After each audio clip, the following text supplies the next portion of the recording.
could you please just tell that you are here? And Christian Ploberger. Yes, I am. Yes, I'm here. Faiq, Hassan, Khalid, I saw him in previous session. Furkan Emer, is he here? I'm here, sir. Yeah. And the last one, Saniya Malikbayeva, I think I saw her in I'm here. previous parada again. Okay, so let's start with the first panelist, and I will follow the line in the paper. So our first panelist is going to be the Professor Ricardo Alexandre Sousa. Sorry for the mispronunciation if I have done that. And we have 5 panelists here, so it's better to keep your presentation at most 13 minutes. Actually, I expect to finish it in 10 minutes, but you won't finish it in 10 minutes, so I will give you 2 or a couple of minutes more, so it's going to be 13 minutes at maximum level. And floor is yours, Ricardo Alexandra. 10 minutes, maximum 13 minutes. Here you go.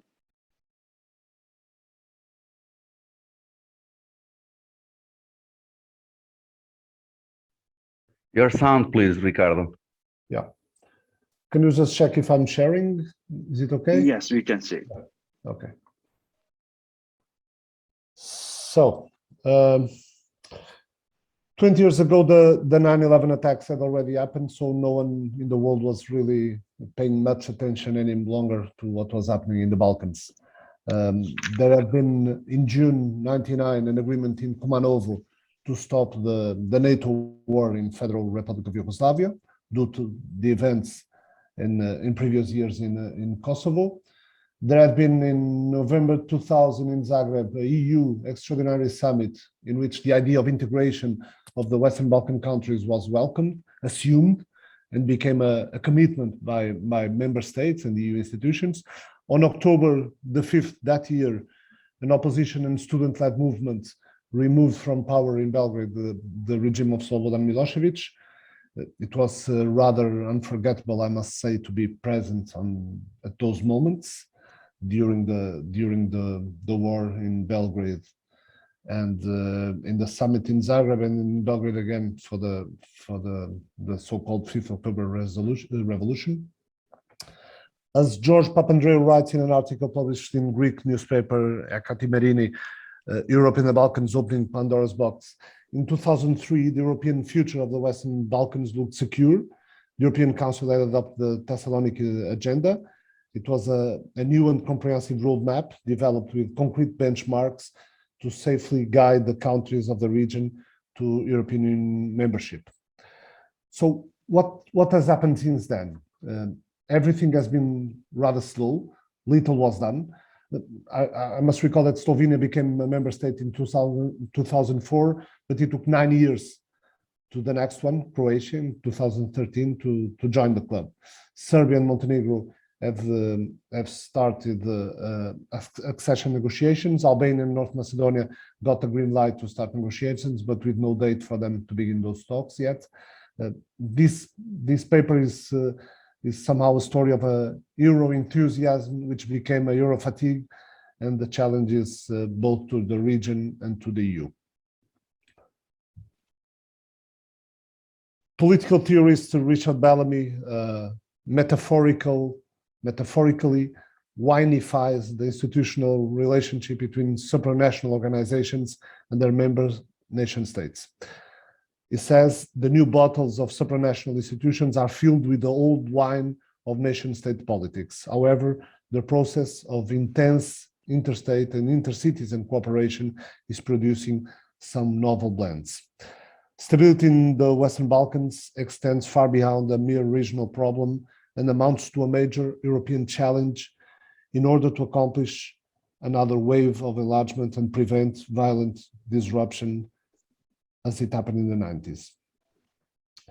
In Bosnia and Herzegovina, on the one hand, there are increasing demands for constitutional reforms on the part of the Federation, questioning the Dayton Peace Accords.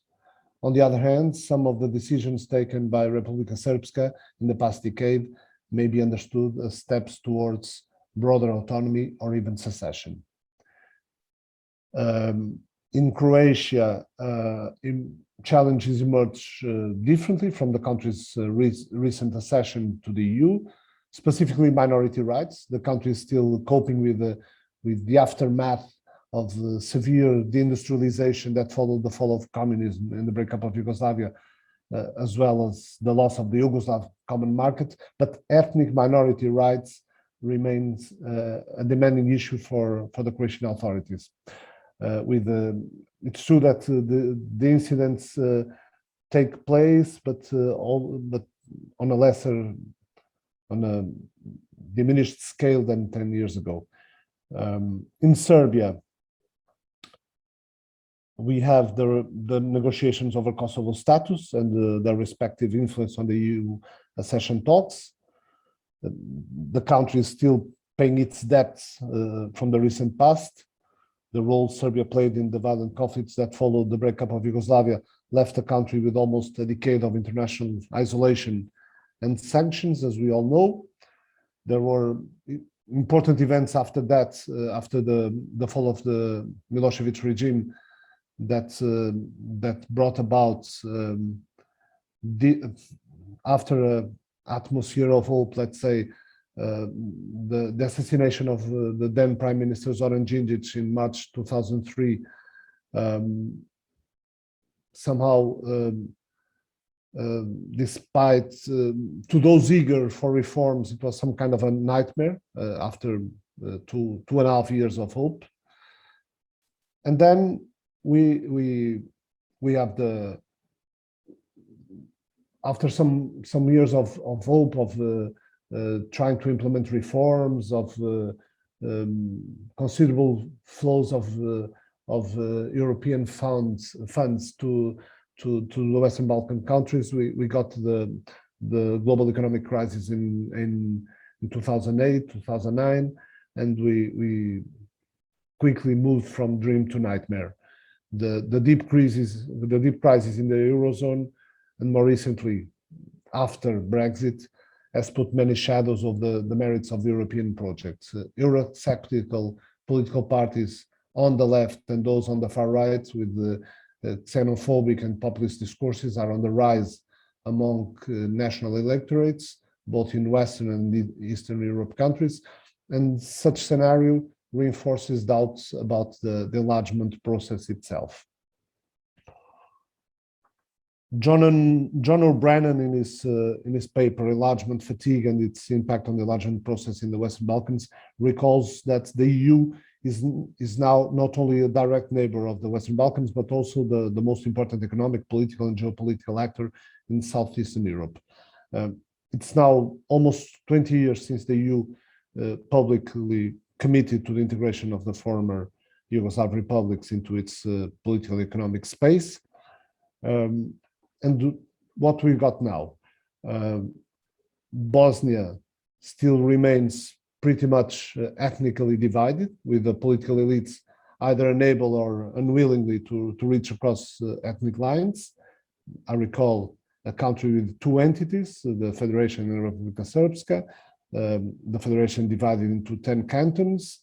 I don't know if you are aware of, but for instance, there are 13 or 14 ministers of education in Bosnia and Herzegovina.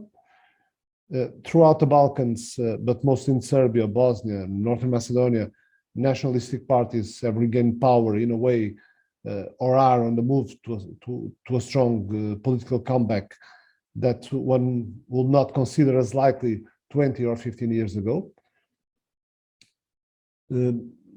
First of all, let me tell you that it's not an exclusive, as we know. From Italy to Brazil, from US to Venezuela, from Japan to Turkey, from some poor countries in Africa to some rich countries in Scandinavia, a resurgence of nationalistic and xenophobic trends has brought light to the evidence of the failure of mainstream moderate and centrist parties to fulfill promises of dealing with social inequalities and improving living standards. But the point is that, unlike some of the countries I've just mentioned, the Western Balkans countries have been at war just 26 years ago, or less if we are talking about Serbia during those 79 days of NATO bombardments, or North Macedonia. the conflict in North Macedonia in the beginning of this century. So the fresh blood is there throughout the region. Wounds are still open. Trauma is still around. As the Eurofatigue becomes more and more evident in the region, following the enlargement, fatigue in some Western European countries, or capitals such as Paris, for instance, Western Balkans countries are looking other way, to China, to Gulf monarchies, to Russia, to Turkey. We are also seeing some kind of geopoliticization of the region. As the prospects of EU membership pale, it is understandable that the regional actors are looking for new alliances, new sources of investments, new sources of support. This cannot be condemned, whether it is Russia or China that is creating a huge economic dependence throughout the region, or other players from the Middle East. Every single Western Balkan countries is building new ties, and this is also part of the geopolitics in the region. The problem is that competing proxy alliances are bringing and resurfacing competing narratives and exacerbating divisions and past conflicts. European democratic values are being increasingly questioned. Minorities are increasingly not protected. Civic achievements at stake. Border changes and land swaps are coming to the table again, restarting the promotion of mono-ethnic states. And this was the core problem of the breakup of former Yugoslavia, as we all know. Ethnic cleansing was the agenda then. Nowadays, through political and not military means, maybe on the agenda again, destroying what was somehow achieved in the past 20 years. We know that peace has been fragile. The respect of human rights has not been rather consolidated, but anyhow, there have been some achievements. Land swaps between Serbia and Kosovo have been part of behind-the-scene talks in some circles in the US and EU, although very criticized in other, for instance, European circles, Germany, for example. During the strong reactions from different sides have altered that discussion about changing borders, but it seems only for a while.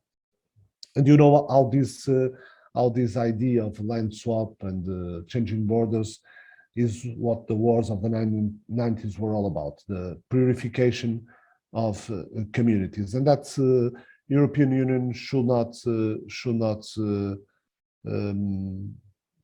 strongly oppose to that.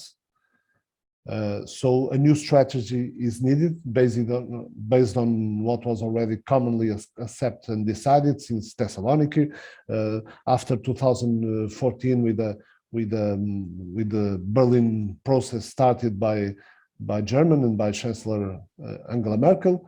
We know that as of next Sunday, the Balkans, or the Western Balkans EU integration won't have again such a strong supporter as they had with Angela Merkel. We know as well as I'm sorry to disturb. We have just 2 minutes left, and by the way, I would like to state that the Professor Luisa Godinho has been online now, and she is going to take over the panel moderator position. Thank you very much. Thank you very much, Roman.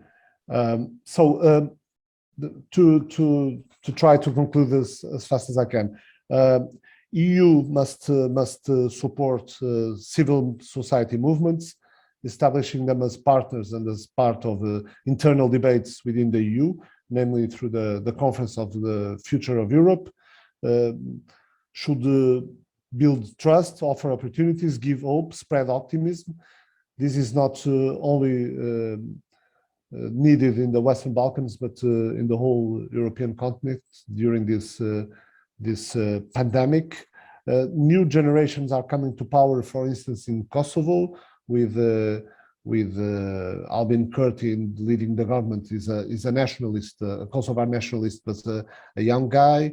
The president is Vjosa Osmani, which used to be press advisor to former President Fatmi Seydiu, who I interviewed back in 2007, I believe, and now she's the president. So there's a new generation. Some changes have been happening, not all positive, but we should use the positive steps that have been taken and try to help those countries.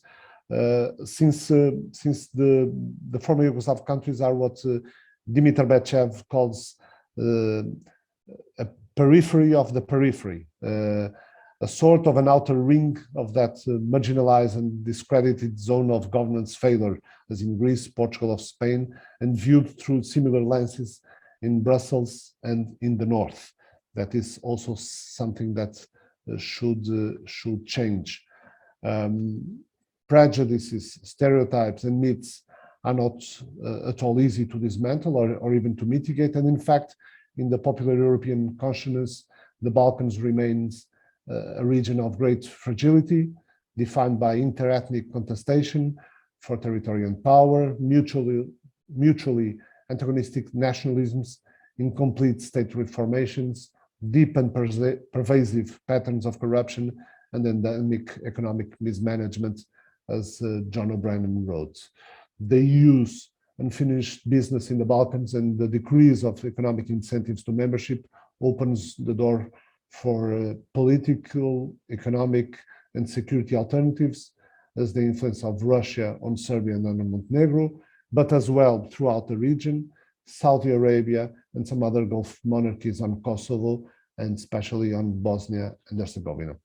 The emphasis placed in the past few years on conditionality, which in the Balkans interrelates with an increased focus on good governance criteria, particularly the maintenance of the rule of law and the independent judiciary and the efficient public governments, should be counterbalanced by relying more on soft mechanisms such as civil society promotion and interaction. Probably the most positive result of belonging to the European Union is the free movement of people, goods, and services. And the fundamental importance this has for the Western Balkan countries should not be neglected. And while in the late 90s, Western Balkan public opinions were much focused on historical and emotional issues, now the debates revolve much more around issues to do with taxes, jobs, salaries, the visa, travels without visa, standards of living, generally speaking. I will finish. The emergence of more cultural cosmopolitanism, directly deriving from increasing cosmopolitan cultures due to exchanges and tourism, to which the role of youth is fundamental, can be fostered and enhanced in a region where cultural values and popular cultural consumption, though it were misused and manipulated throughout the 90s, were kept nevertheless as a shared heritage, a common code of communication and understanding, a sense of descending from a common country and belonging to a now supranational identity. And this should be made of good use. Thank you very much.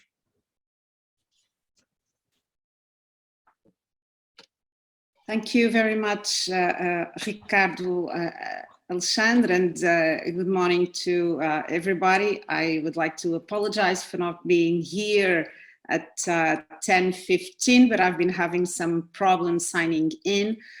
So thank you to Raman Dag, who has begun the session.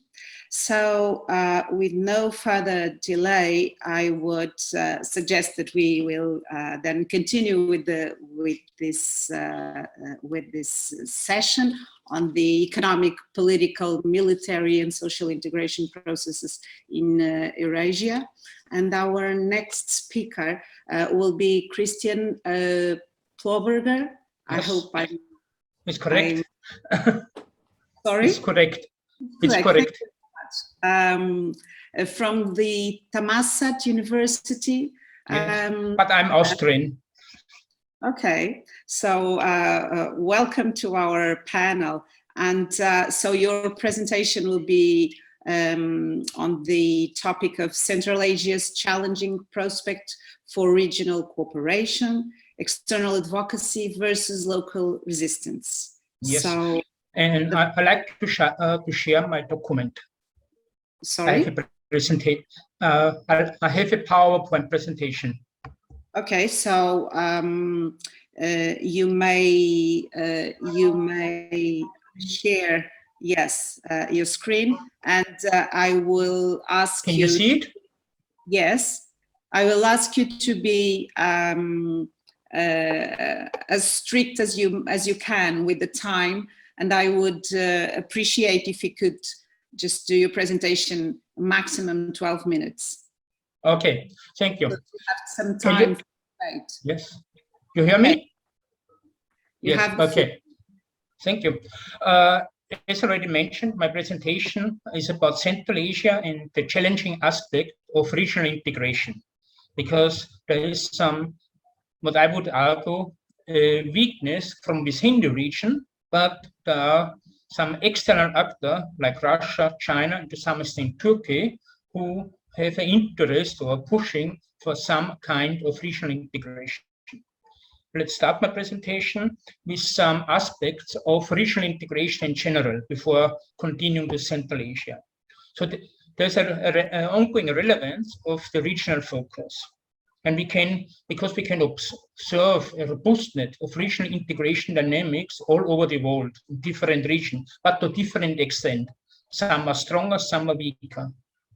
Because it was with the end of the Cold War, which opened political space for regional cooperation, because this global power overlay of the Cold War was gone. So regional forces, economic, political, had more ways of articulating them.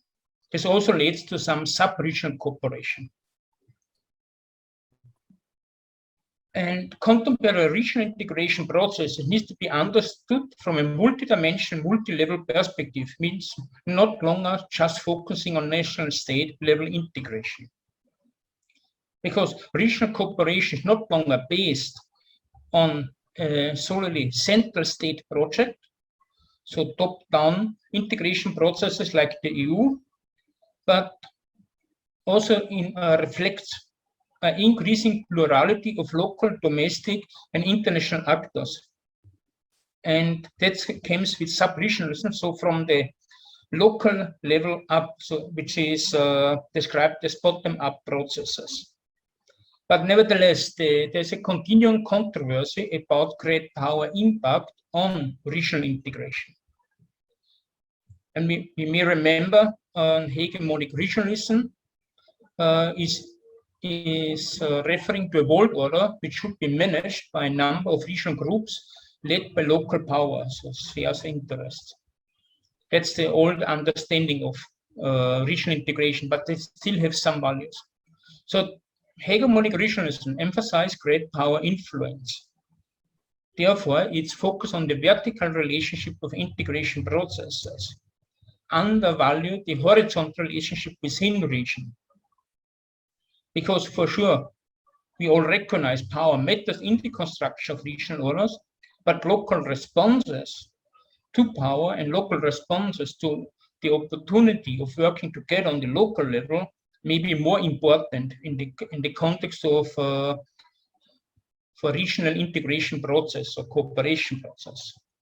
So therefore, contemporary regionalism rather reject hegemonic regionalism, arguing that regions are constructed from within, so from the bottom up, and contemporary regional space is reconstructed, transformed from a passive objective of great power politics to an active role in facilitating regional integration processes. So the region as such, the local level becomes more active. It's not just, that's basic understanding of contemporary regionalism. But now let's have a closer look to Central Asia. So let's start with the overview. Central Asia is surrounded by major power and still in the focus of geopolitics. After the end of the Soviet Union, an initial response from within the region was to lessen reliance on Russia. For example, to build or to look for alternative pipeline infrastructure to get more independent from Russia. A first agreement on the pipeline project between China and a Central Asia country, Kazakhstan, was signed in 1997. But the initiative originated from Kazakhstan, not from China at that time. So here we see the local interest. China's engagement with Central Asia's landlocked countries offers the prospect of participating in the trans-economic projects and offer them a link to global economy. Yet Russia successfully can take some of its former influence these days. And it's interesting and to note that despite their history, so the Soviet Union, some Central Asian countries still prefer Russian troops for security than any China security involvement. And when we look to Central Asia, to the different aspects, and to Central Asia as a region, different perceptions about Central Asia regional space exist. I'm now going to present three aspects. The first one is focusing on Pan-Turkish and Turkish interest in Central Asia. We have here the argument of Pan-Turkism or Turkish middle power corridor approach, where Turkey presents itself as an ally to the Central Asian countries. Let's have a closer look to Turkey's role within Central Asia. So Central Asia represents an important focus for Turkish foreign policy.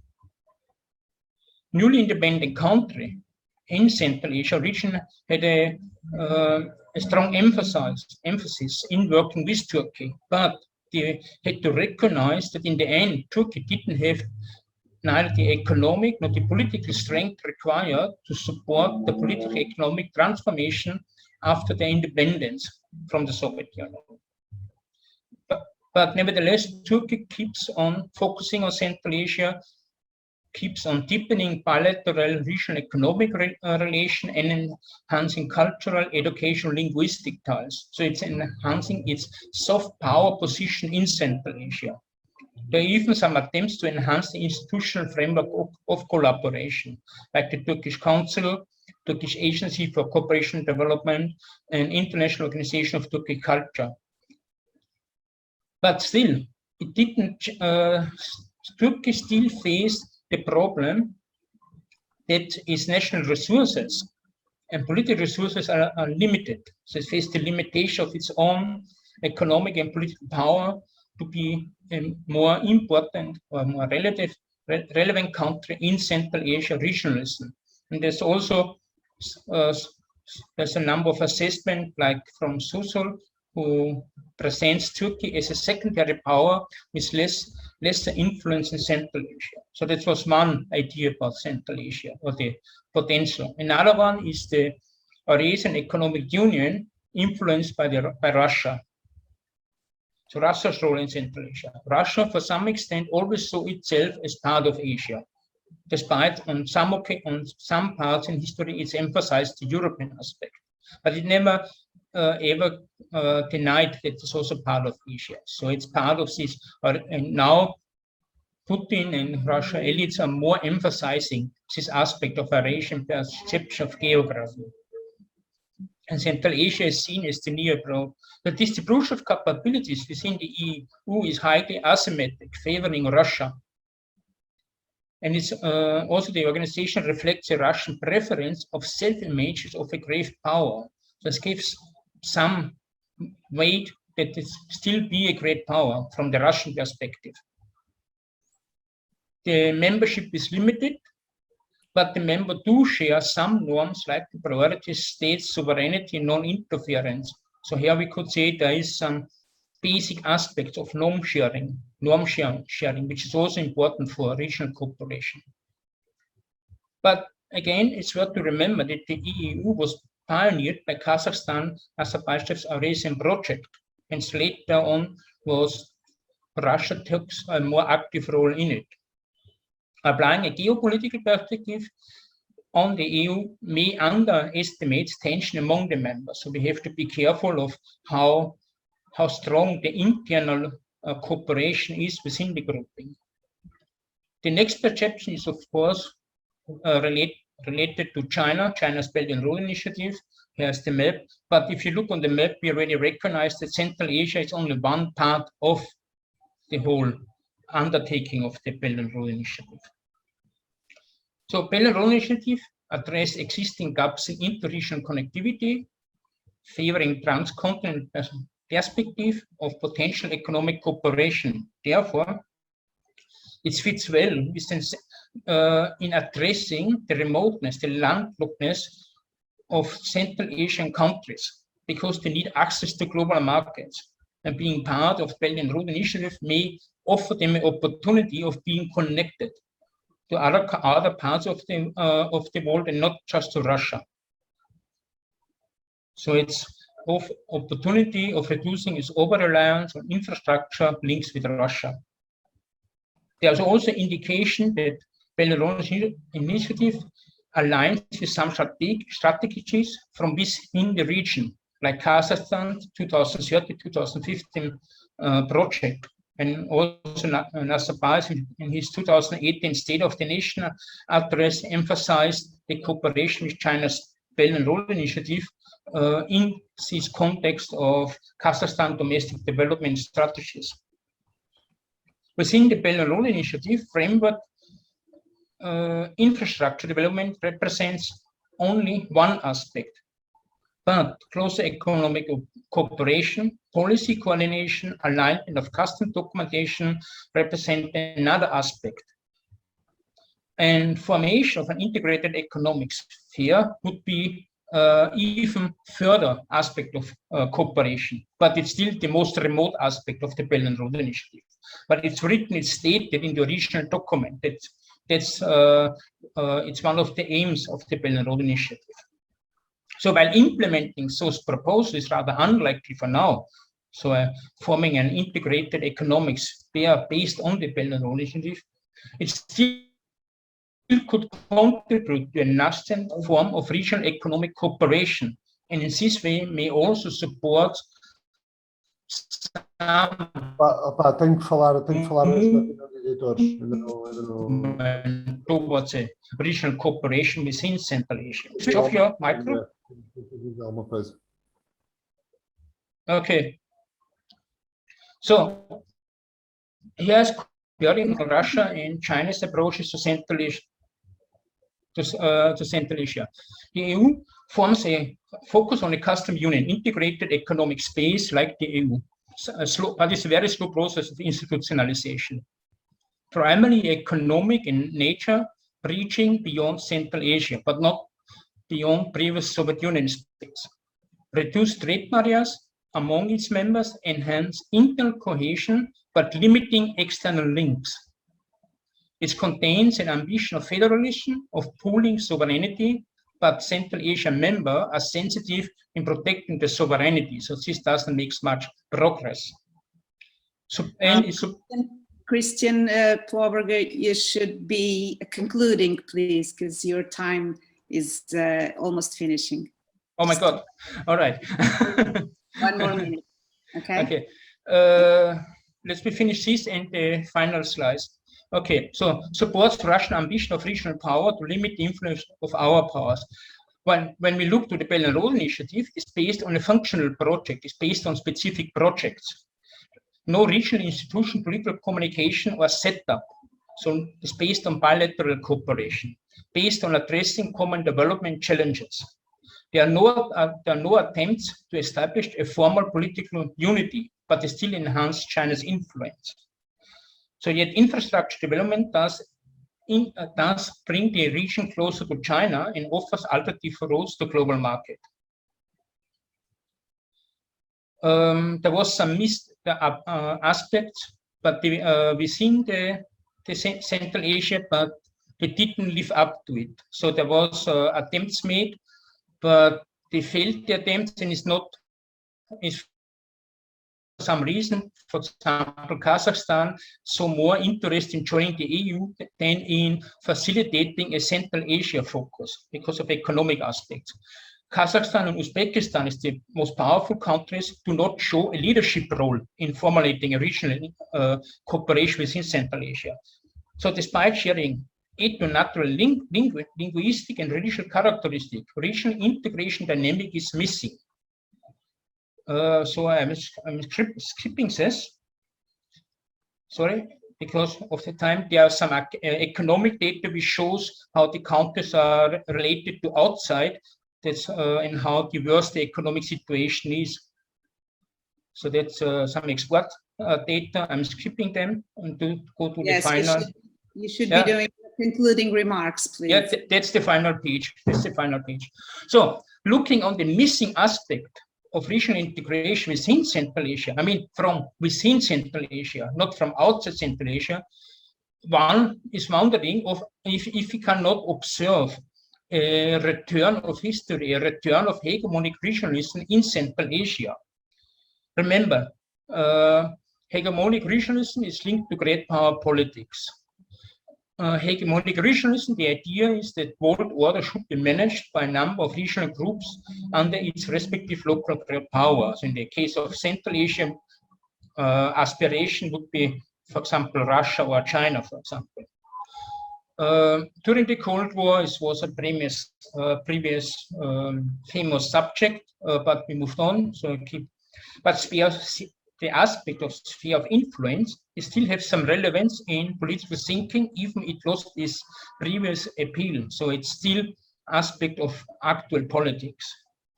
Yet when we think on the different regional cooperation projects which exist based on external power like Russia and China, we have to recognize that while increasing their influence, one could argue that so far Russia's attempt of reorganizing Central Asia as part of Eurasia may carry some aspect of hegemonic regionalism, so based on its self-understanding of a regional power.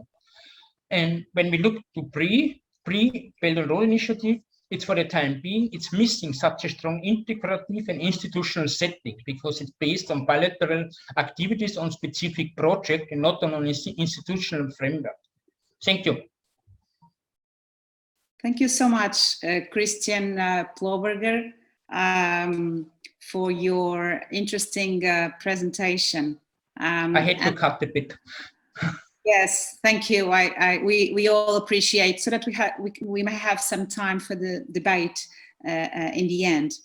So with no further delay, we will go to our next panelist, Faiq Hassan Khalid from the University of Karachi, will be presenting a topic on the prospects for bilateral defense diplomacy among Eurasian countries.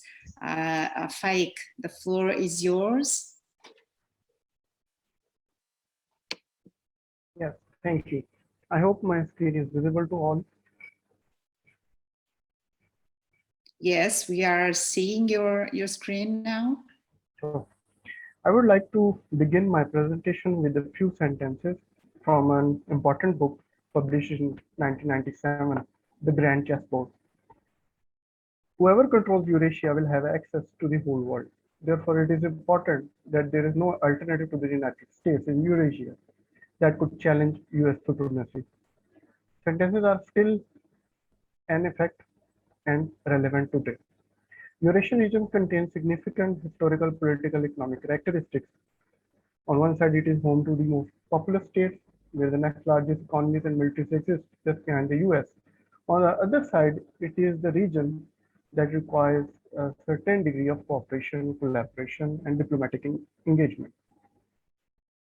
It is a fact that on all counts, population, GNP, and energy resources, the Eurasian region's political, economic power dominates the rest of the world. It is this potential that rising powers try to dominate Eurasia by all means. As you all know, diplomacy can be explained and defined in many ways. It is an established method of influencing the decision and behavior of foreign governments. It has many types and functions. Identified forms of diplomacy such as public, cultural, parliamentary, or economic increases the influence of the state and become a catalyst for various benefits. But when it comes to strategic or security interests for a state, after the Cold War, global North has adopted a different approach, which is termed as defense diplomacy. In international politics, defense diplomacy is the pursuit of foreign policy objectives through the peaceful utilization of defense resources and capabilities. Andrew Cotte and Anthony Foster in Adelphi paper have considered 10 activities as defense diplomacy. Shown in the right, it includes bilateral, multilateral contacts, appointment of defense attachés, bilateral defense cooperation agreements, deployment of training teams, contacts, exchange between military personnel. What benefits states gain through defense diplomacy are economic, strategic, and tactical. But I would like to use the word leverage for it. These are three leverages that a state attains while employing economic, strategic, and tactical benefits. Here I would like to mention an important point that notions of war and peace play an important role in shaping the discipline of international relations. All concepts, school of thoughts, theories of the discipline are interlinked and revolve around them. What matters in international relations is to avoid war and ensure peace. And to achieve this goal, states engage themselves in diplomacy. It is quite interesting that where all concepts in international relations around war or peace, here alone, diplomacy has the potential to affect both of them. If we talk about importance, I have tried to explain through a table here the factors and challenges and how they can be better addressed in Eurasian region when it comes to defense diplomacy. I highlighted 4 factors. It includes economic potential and significance. Eurasian region is the most productive region of the world. International energy market, the region has the capacity to impact international energy market. For example, the gas availability in Kazakhstan has the potential to affect the international energy market. Trade energy routes are challenging. Now, if we talk about the challenges, transnational threats, economy, connectivity, economic growth are challenges. How to address these challenges? Via traditional diplomacy or defense diplomacy? Here in the table, I like to illustrate comparatively both of them. Traditional diplomacy is bureaucratic in nature. It has attitudes, protocols, formalities. Traditional diplomacy, in order to become effective, it is a time-taking task.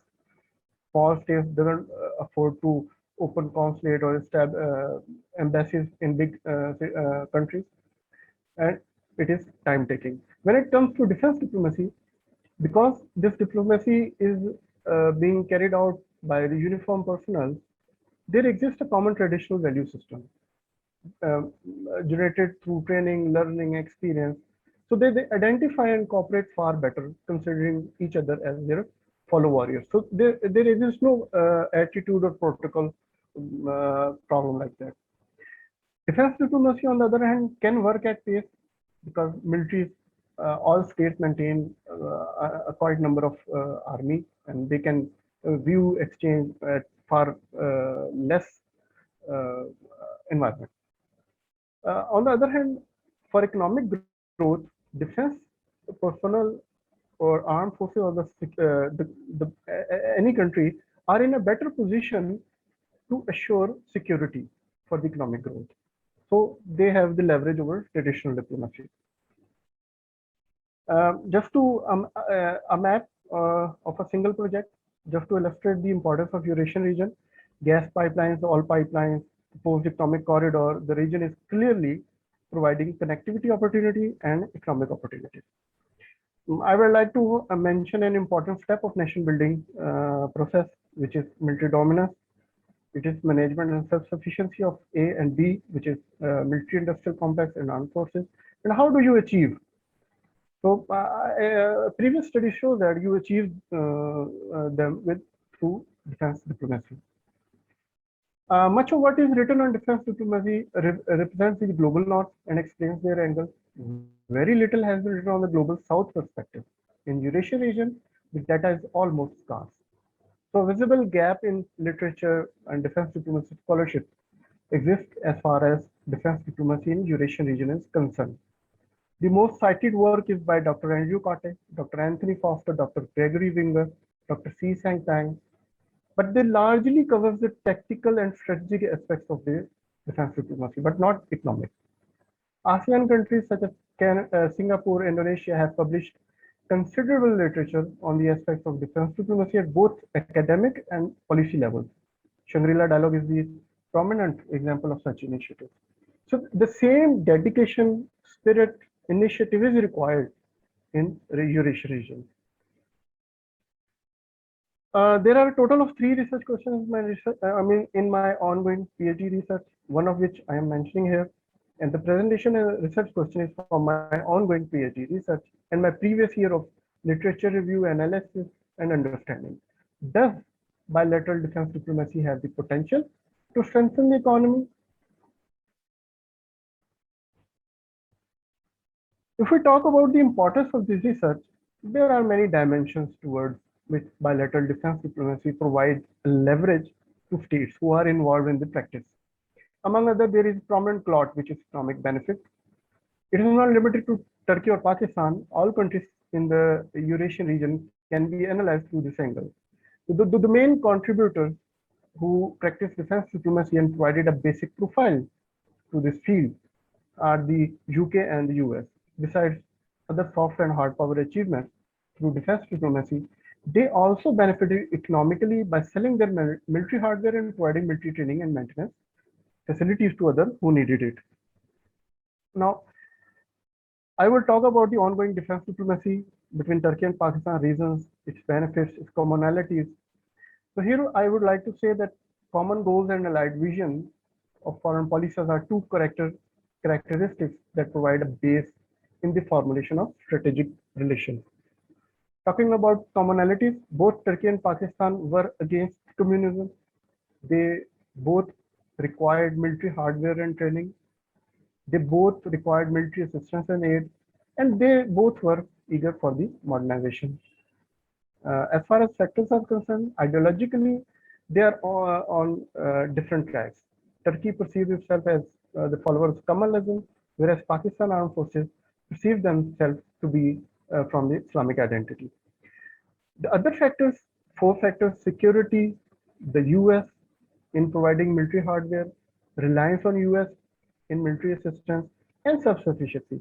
They are on same track. Turkey got its membership of NATO. Pakistan at the time of independence had no army infrastructure or any ordnance factory. So Pakistan relied on military hardware on the US. Military system, they both received top. As far as the modernization process is concerned, they both started their modernization process in 1952. I will not discuss its economic significance. The defense industry is also an economic force because the defense industry does not work in isolation, always help and require sister industries to work hand in hand.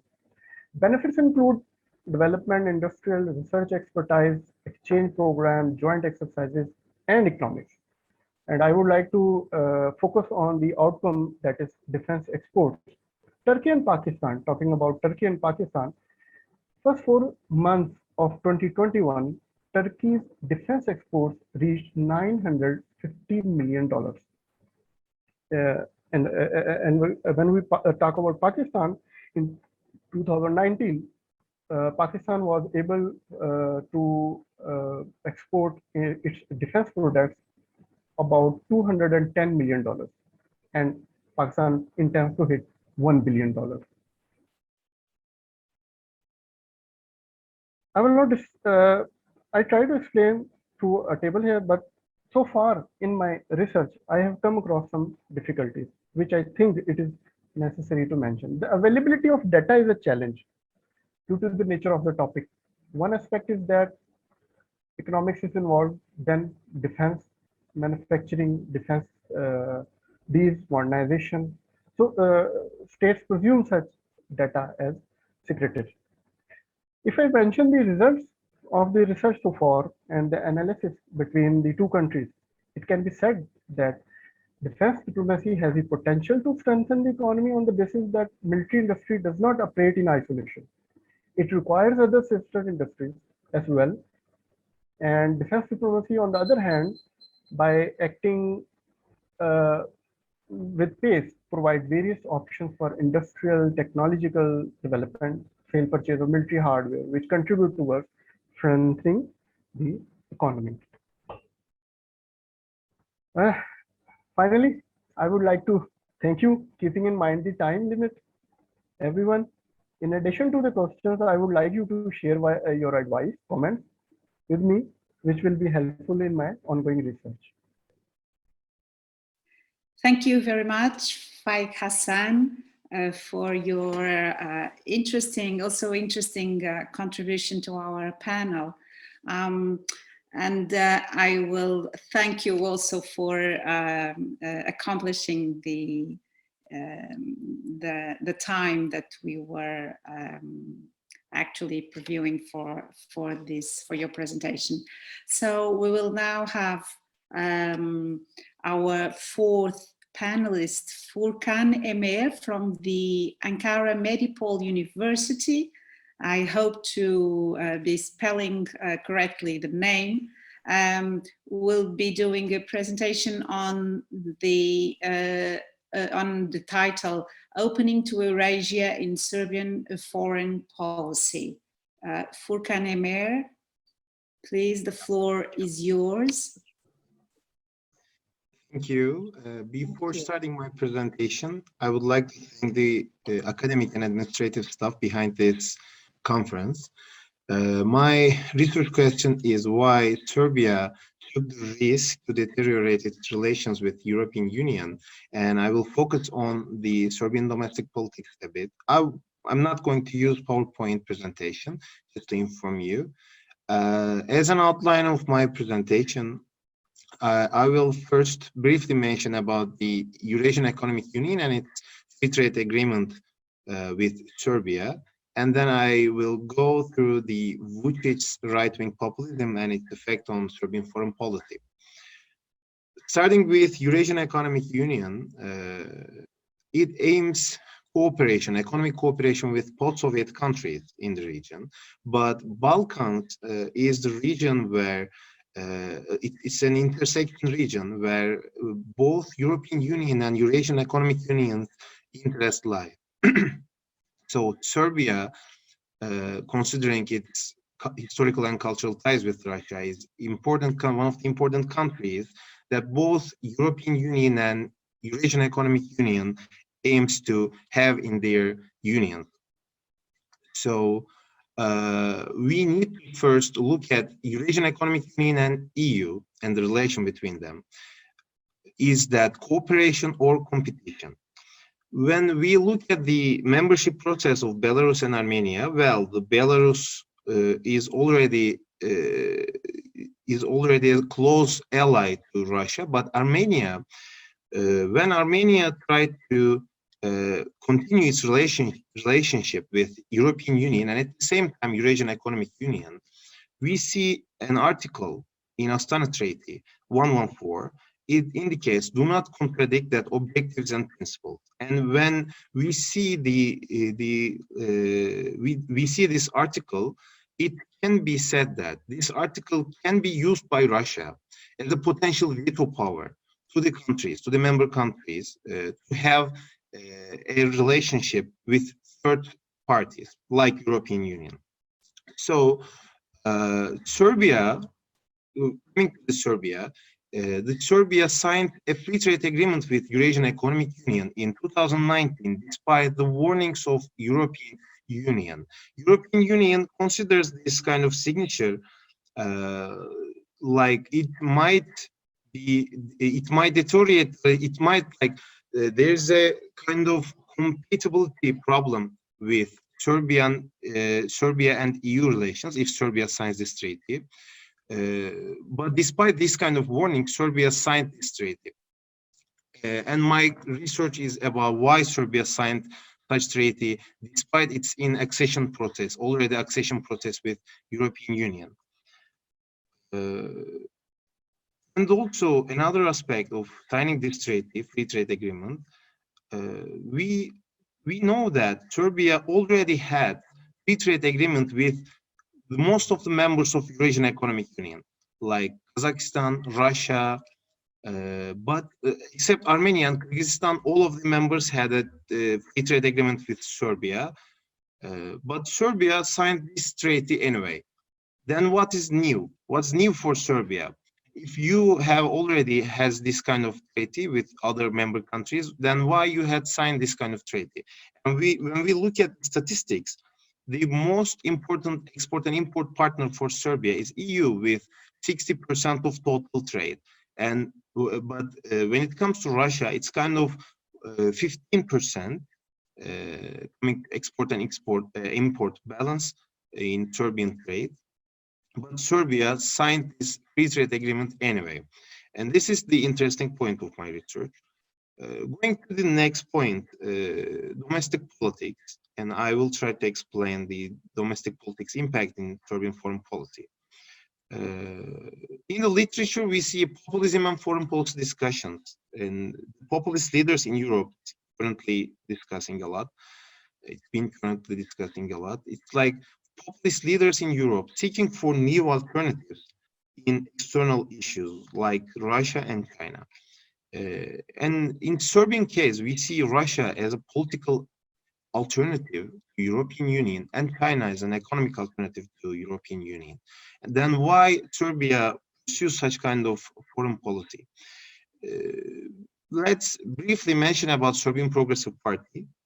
In 2008, they split from Serbian Radical Party. They were right-wing nationalists, but the Serbian Nationalist Party, it's kind of Serbian Progressive Party was kind of moderate comparing to Serbian Radical Party.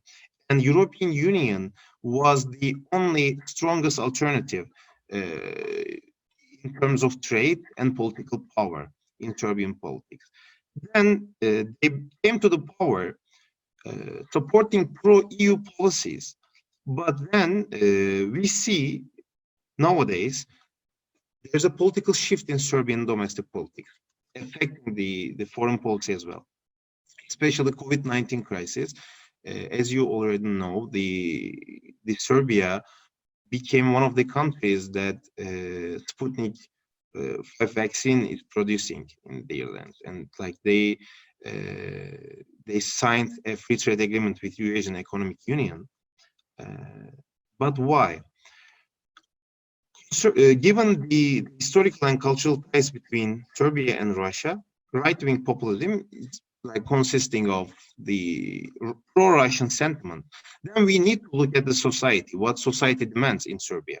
It was a strong pro-EU sentiments in 2008, but when we look at the data published by Serbian Ministry of European Integration, they announced the statistics about opinions of Serbian society. It was like around 60 to 70% in 2008, but it started declining to almost 40 to 45% within Serbian society. Like their belief to the EU is declining. And they also think that Russia is one of the major donors to Serbia. And like thirdly, they think that Russia is one of the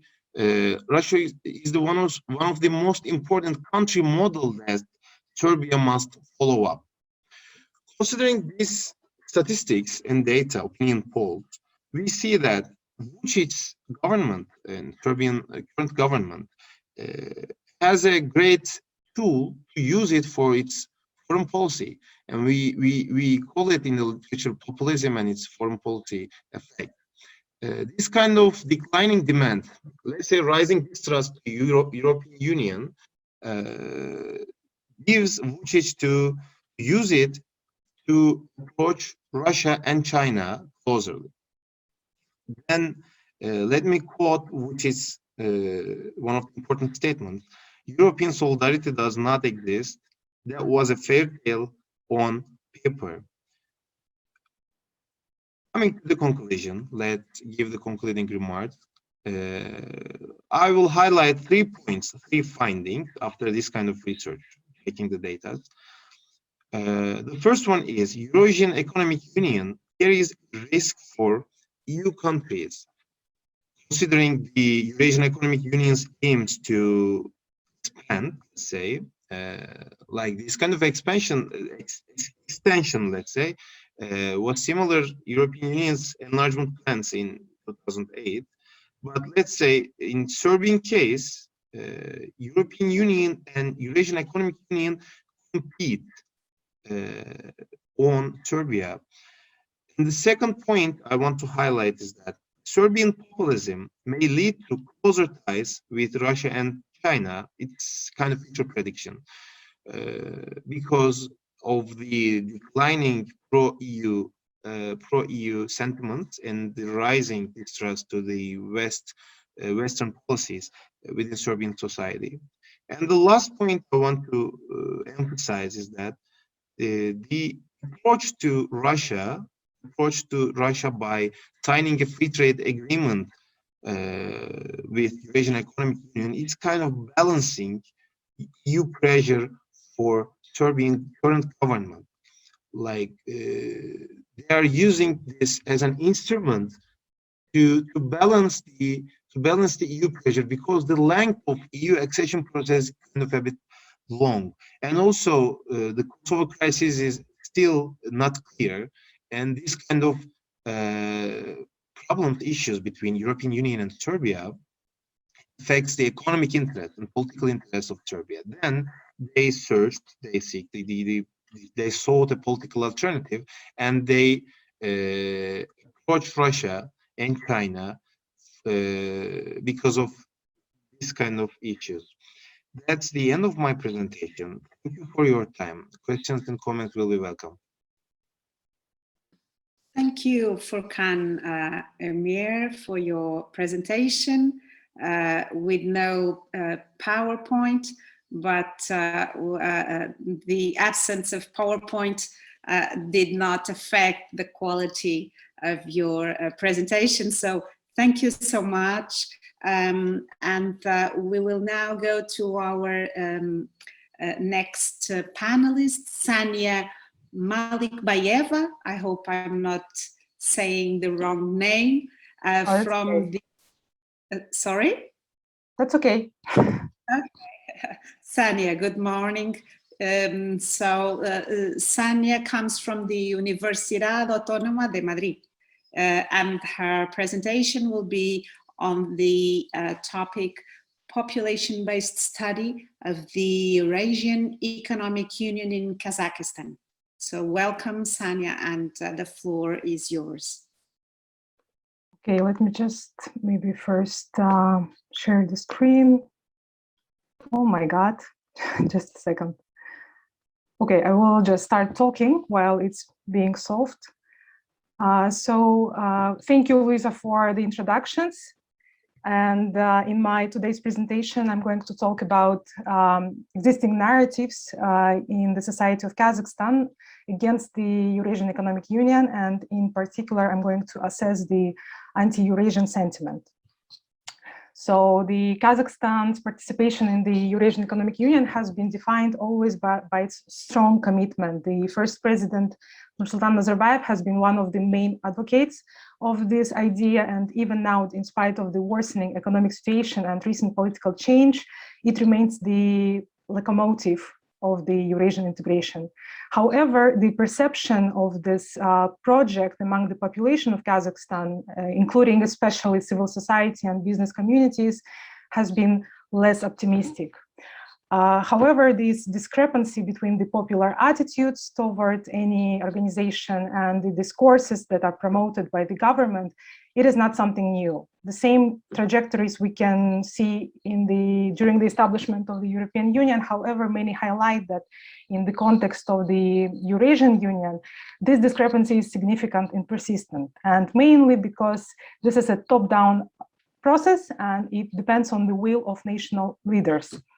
And also there is a very limited room for different actors to promote and express their interests. And this is attributed to the lack of political pluralism in most of the member states. In Belarus, Russia, and Kazakhstan are all, well, regarded as not free by the Freedom House, and they score very low on measures of civil liberties and political rights. However, the analysis of the Kazakhstani government's position reveals that this discrepancy is not that big. So moving on to the Kazakhstan position. So as I mentioned, it actively supported the creation of the customs union and later the Eurasian Union. But from the beginning, it highlighted that it should be a purely economic rather than political entity. Kazakhstan doesn't have any geopolitical interests that's as such, because it values and it wants to promote its multi-vectoral foreign policy. So economic benefit is the priority. As we have seen, Kazakhstan was very cautious with Putin's dream of political union with the common currency and common language. The political change in 2019, when Nazarbayev, after 3 decades in power, has resigned, didn't really produce big changes, despite of the concerns in the international community.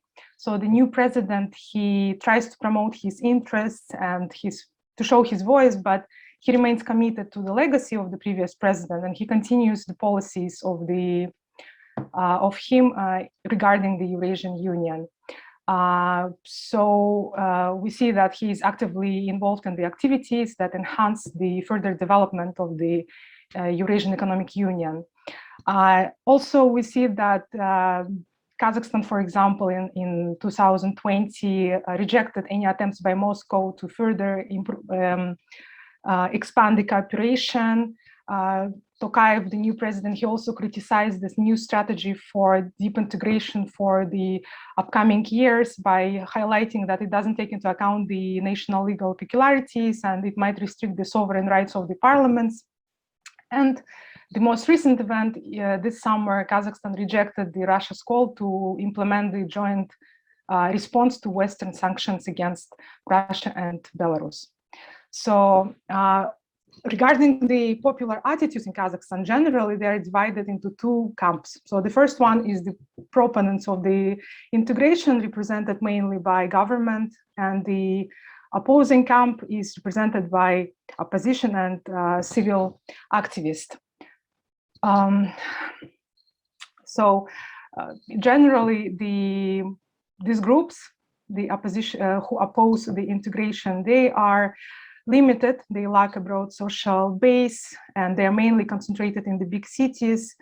Also, given the nature of the political regime in Kazakhstan, many claim that this Eurasian skepticism or anti-Eurasianism, it doesn't have an ideological, representation on ideological spectrum, and there is a lack of critical debate in the epistemic communities, and there is also lack of well-established concept of anti-Eurasia in the media.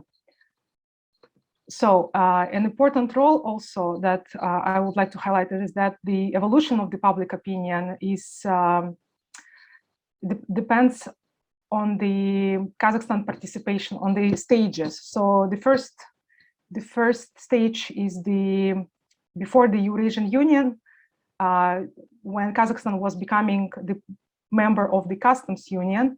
So that was a peak of the debate in Kazakhstan.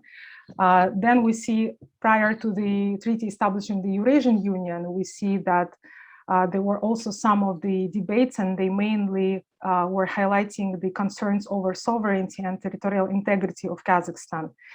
But since this treaty came into force, we see that there is a decline of integration debate in Kazakhstan. It should be noted that the question of integration is often exploited and instrumentalized by the opposition, but eventually it doesn't have a significant impact. So when we speak about anti-Eurasian sentiment in Kazakhstan, it's important to highlight different features of it. And one of the rather crucial one is the Kazakh nationalist tendencies. So the the most vivid opponents of the Eurasian integration are Kazakh nationalists, who are very concerned about the preservation of Kazakh culture and language. But at the same time, it's important because the current ruling elite in Kazakhstan, it really depends and relies on the support of these Kazakh elites. So it tries to fit their interest, and it has to emphasize all the time that no, Eurasian Union is the purely economic entity, or purely economic entity. It's not a political one. So, and also this border between supporters and opponents of Eurasian economic integration, it's not only about the economic justifications, as I noted, it's about the national self-identification. And it's interesting because while, as I noted, people say that there is no representation of this anti-Eurasianism on political landscape, actually we can see that the Kazakh nationals, they reside on this right side of the political spectrum as they try to promote the Kazakh language and preservation of Kazakh culture. And there is also those who are against the integration bar, but they are mostly employing some arguments and values adopted from the Western culture. And another, apart from Kazakh nationalism, there is an interesting feature, which is rising anti-Russian and anti-Chinese attitudes. So anti-Russian sentiment always persisted in Kazakhstan given the history, but it was exacerbated by the events in Ukraine, and especially in the aftermath of the annexation of Crimea. And this also alarmed the government itself. And Kazakhstan started seeking some cooperation beyond the region. Also, there were some internal policies, how to, for example, create favorable conditions for ethnic Kazakhs who come back from the abroad and to elevate this ethnic balance, especially in the north regions of Kazakhstan, where there is a huge Russian population. And regarding the growing anti-Chinese sentiment in the light of the Belt and Silk Road and Belt initiative, the xenophobia has intensified in Kazakhstan. We see that in March this year, there were a lot of protests in Kazakhstan in different cities against the increased Chinese presence in economy. Also, the participants of these rallies, they expressed their criticism of the suppression of ethnic Kazakhs and Uyghurs in China's Xinjiang Autonomous Region. And not lastly, one more thing to go. Taking into account the regional differences in Kazakhstan is also important because some of the independent studies, they show that people in the north part of Kazakhstan, where there is a large Russian population, they seem to be more in favor of Eurasian integration, while in the south, this idea is not very attractive to the ethnic Kazakhs. But at the same time, even Kazakh nationalists who live in the north, they seem to be more skeptical about this idea. And overall, it should be emphasized that studies show that Kazakhstanis, on the whole, they have a very limited and very superficial understanding of the Eurasian Economic Union. And I would like to finish with the most recent events that I guess will shape in the future the critical debate and the way people are perceiving the Eurasian integration. This is the rise of the mass political protest. As I mentioned, the third stage of the evolution of the political thought regarding the Eurasian integration has witnessed a decline since the Treaty of the Eurasian Economic Union came into force. But the recent mass protests that swept across the post-Soviet space, we see political turbulence in Belarus, Kyrgyzstan, Nagorno-Karabakh, and even in Kazakhstan, it was in 2019. And there is still a lack of the, unfortunately, extensive research on how these protests either have transformed the perception by the population or maybe have further exacerbated this anti-Eurasian sentiment. But we can see some similar developments in Armenia, where people are against the Russian presence in economy, or it's like in Belarus, because Lukashenko from the beginning, he was very cautious about closer integration with Russia. And last but not least, the public health crisis caused by COVID-19 pandemic became a stress test for the Eurasian Economic Union, and it demonstrated the unpreparedness of the Union in face of such a crisis. It undoubtedly it had some effects on the ongoing working processes in the Union. However, and potentially and hopefully, maybe we can see the rise of the critical debate toward the prospects of deeper integration, well, especially Kazakhstan's one. So thank you. I would like to finish because I'm not sure if I'm fitting into the time frame.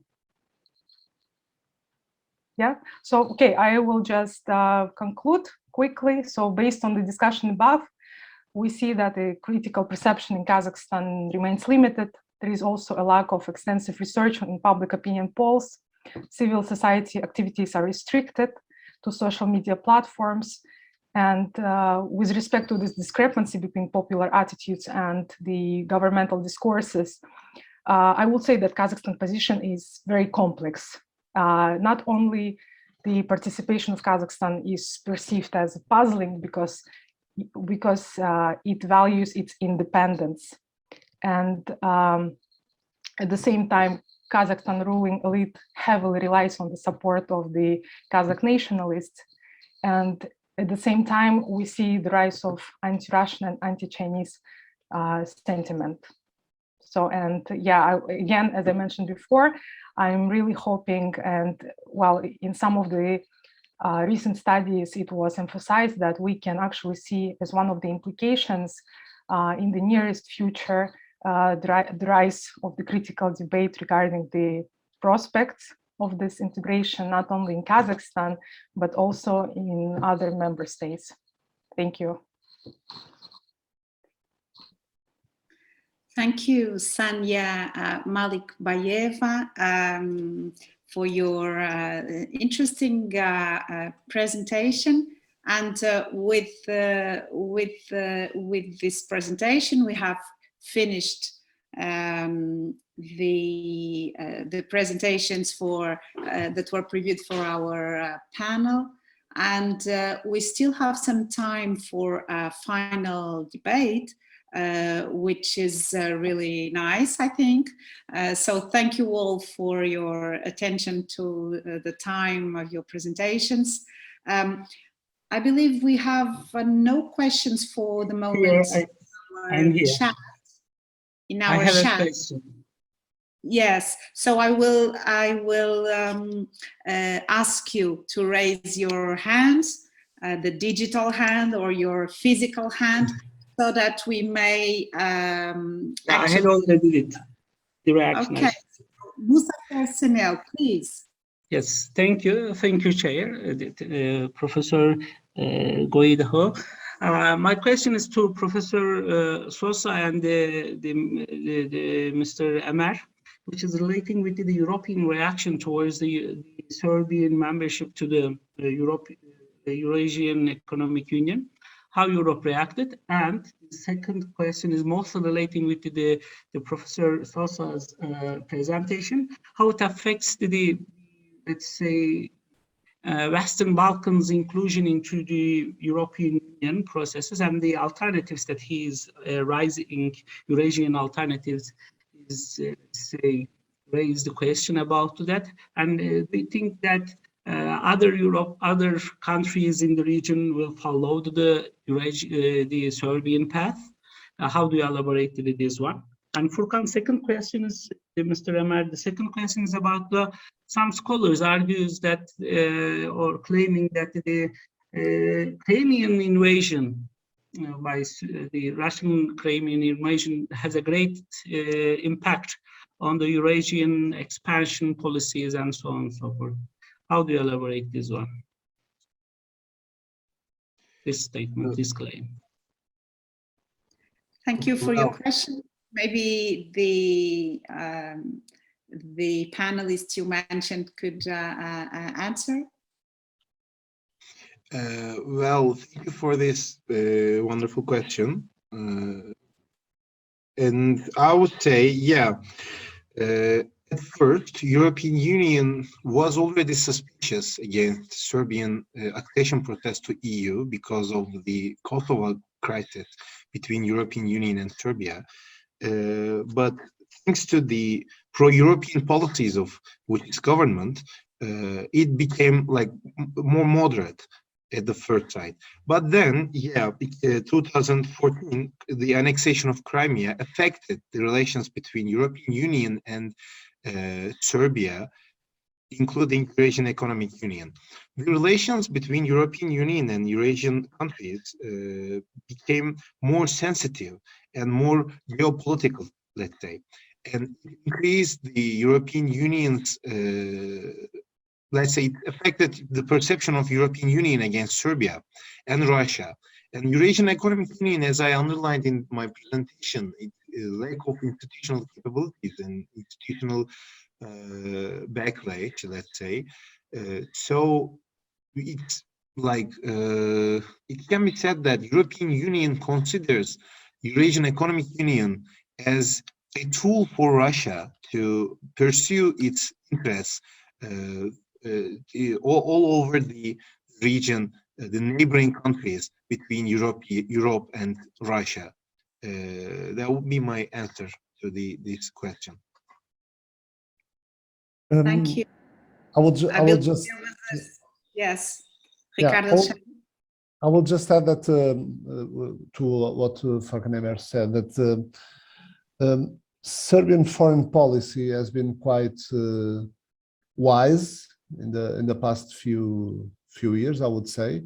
It's rather significant that when there was a political transformation in the country, when the Democratic Party of President Boris Tadic was lost the elections, and the former ultra-radical, now pro-European SNS Progressive Party came to power, they did, led by Alexandre Vučić, the current head of state, they did something very intelligent, I would say. They kept in functions most of the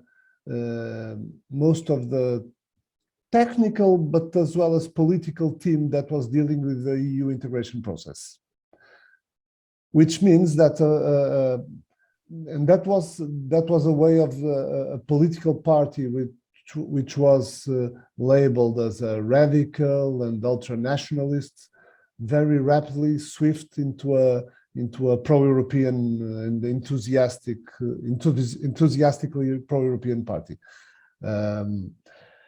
But then with all the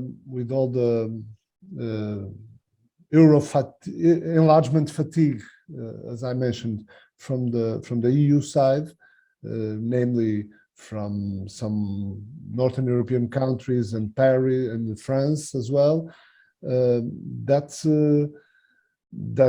provoked the Eurofatigue as well among the local public opinions, and and those countries, and particularly Serbia, we never quit its deep and historical and political and cultural bonds with Russia. They kept looking the other way again. They start looking more intensively again to the east, and from the part of those partners, be it Russia or be it Turkey, they don't really care much about if it's an Orthodox or a Muslim country. Turkey doesn't care about if it's helping Serbia or Bosnia or Kosovo. Turkey wants to be influential in the Balkans, because the Balkans are a key point for Turkey foreign policy for the past decades. So and Russia does not help just Serbia or the Orthodox part of Bosnia and Herzegovina. They try to influence and to assist and to play their cards on the several chess tables around. They also try to influence Kosovo and Macedonia, and they invest a lot in tourism in Montenegro, for instance, as we all know. So it's more an economic strategy by the so-called alternatives than merely a historic or religious affiliation with the Balkan countries. Thank you, Ricardo, Alexandre, for your comments. Thank you for the questions raised. I'm afraid we got to the end of our session. It's 10:46, and we should really be careful with the time so that the whole conference does not have much delay. So thank you very much for coming, for your interesting presentations. And I hope to see you in the other panels that will follow today and tomorrow in our conference. So a good day to everyone. Thank you. Have a nice day. Thank you. Thank you. Thank you.